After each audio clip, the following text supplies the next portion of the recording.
News ముఖ్యమంత్రి చంద్రబాబు ఇవాళ మచిలీపట్నంలో పర్యటించనున్నారు. స్వచ్ఛతే సేవా కార్యక్రమంలో పాల్గొననున్నారు. ఆయన సీఎం రాక ఏర్పాట్లను మంత్రులు కొల్లు రవీంద్ర, నారాయణ పర్యవేక్షించారు. ఉదయం 10 గంటలకు తాడేపల్లిలోని నివాసం నుంచి బయలుదేరి ఆంధ్రజాతీయ కాలేజ్లో ఏర్పాటు చేసిన స్వచ్ఛతే సేవా కార్యక్రమంలో పాల్గొంటారు. అక్కడి నుంచి బయలుదేరి కోనేరు సెంటర్లో సుందరీకరణ పనులను పరిశీలిస్తారు.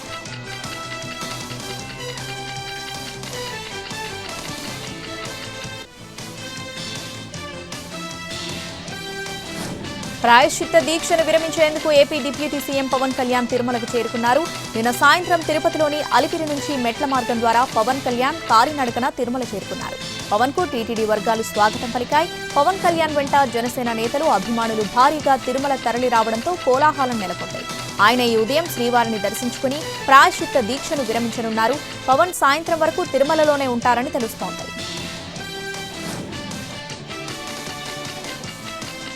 చంద్రబాబు ఇంటిపై దాడి కేసులో మరోసారి మాజీ మంత్రి జోగి రమేష్ కు నోటీసులు ఇచ్చారు పోలీసులు. మంగళగిరి డీఎస్పీ కార్యాలయంలో ఇవాళ ఉదయం 10 గంటల నుంచి సాయంత్రం 4 గంటలలోపు విచారణకు హాజరు కావాలని నోటీసుల్లో పేర్కొన్నారు.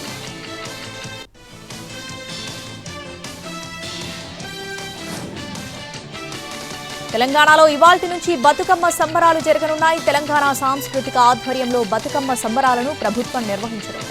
ప్రతిరోజు సాయంత్రం 6 గంటల నుంచి రవీంద్ర భారతిలో బతుకమ్మ వేడుకలను నిర్వహించనున్నారు. చివరి రోజైన ఈ నెల 10న ట్యాంక్ బండ్పై సద్దుల బతుకమ్మను ఘనంగా నిర్వహించనున్నారు. బతుకమ్మ పండుగ చేసే 9 రోజుల పాటు మహిళలు రంగురంగుల పూలతో బతుకమ్మను పేర్చి ఆడుతారు. ఇవాళ ఎంకిలి పూల బతుకమ్మతో ప్రారంభమయ్యే వేడుకలు 10న సద్దుల బతుకమ్మతో ముగియనుంటాయి.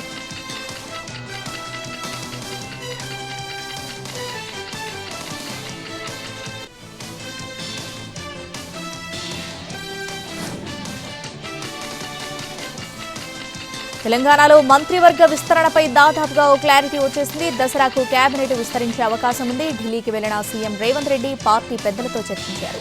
అలాగే రాష్ట్రంలోని పరిస్థితులు, హైడ్రా, మూసీ ప్రాంతంలో ఆక్రమణల తొలగింపు, ప్రభుత్వ నిర్ణయాలపై పార్టీ పెద్దలతో చర్చించారు. మంత్రివర్గ కూర్పుపై కాంగ్రెస్ అధ్యక్షుడు Kharge, party general secretary KC వేణుగోపాల్తో చర్చించారు. దసరా నాటికి మంత్రివర్గ విస్తరణ చేసేందుకు కసరత్తులు చేస్తున్నట్టు తెలుస్తోంది.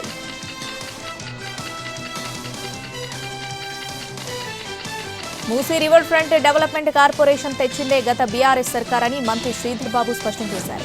మూసీకి ఇరువైపులా 50 మీటర్ల దూరంలో బఫర్ జోన్ను నిర్ణయించి నాడు జీవో జారీ చేశారని గుర్తు చేశారు. మళ్లీ నేడు ప్రతిపక్షంలో ఉండి మూసీ ప్రక్షాళనపై ఇష్టం వచ్చినట్టు మాట్లాడుతున్నారని బీఆర్ఎస్ నేతలపై ఫైర్ అయ్యారు. బీఆర్ఎస్ హయాంలో చేసిన పనులను ఆ పార్టీ నేతలు మర్చిపోయినట్టున్నారని ఎద్దేవా చేశారు. మూసీని కాలుష్యరహితంగా చేయాలని కేసీఆర్ చెప్పలేదా అని మంత్రి శ్రీధర్ బాబు ప్రశ్నించారు.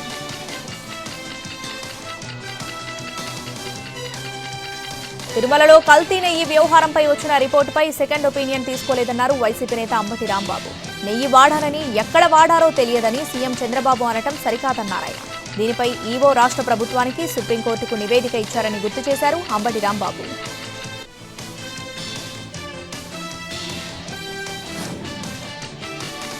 ప్రకాష్ రాజ్ చేసిన మరో ట్వీట్ సంచలనంగా మారింది. కొత్త భక్తుడికి పంగనామాలు ఎక్కువ కదా, ఇక చాలు, ప్రజల కోసం చేయాల్సిన పనులు చూడండి, జస్ట్ ఆస్కింగ్ అంటూ తెలుగులో ట్వీట్ చేశారు ప్రకాష్ రాజ్.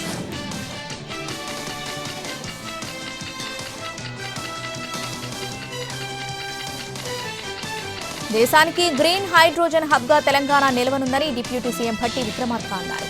గ్రీన్ హైడ్రోజన్ ప్లాంట్లు, బ్యాటరీ ఎనర్జీ స్టోరేజ్ టెక్నాలజీని స్థాపించడానికి జపాన్కు చెందిన యమనాషి కంపెనీ, రాష్ట్ర ప్రభుత్వం మధ్య సహకార ప్రయత్నంతో తెలంగాణ హరిత భవిష్యత్తు వైపు అడుగులు వేయనుందని తెలిపారు.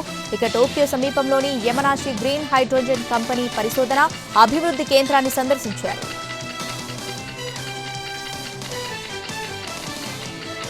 కాంగ్రెస్ పార్టీపై ప్రధాని మోదీ తీవ్ర స్థాయిలో విరుచుకుపడ్డారు. హస్తం పార్టీ అన్ని తప్పుడు వాగ్దానాలే చేస్తూ ఉంటుందని ఆరోపించారు.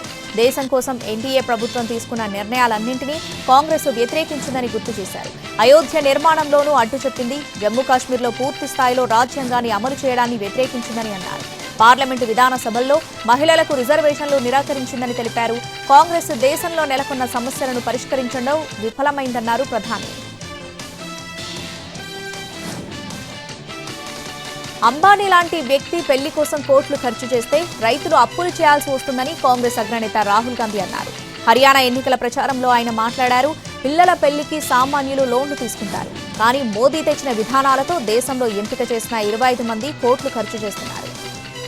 ఇక అలాగే అదానీ అంబానీ ఛానళ్లలో 24 గంటలు మోదీనే చూపడం కూడా రాజ్యాంగంపై దాడే అని రాహుల్ అన్నారు.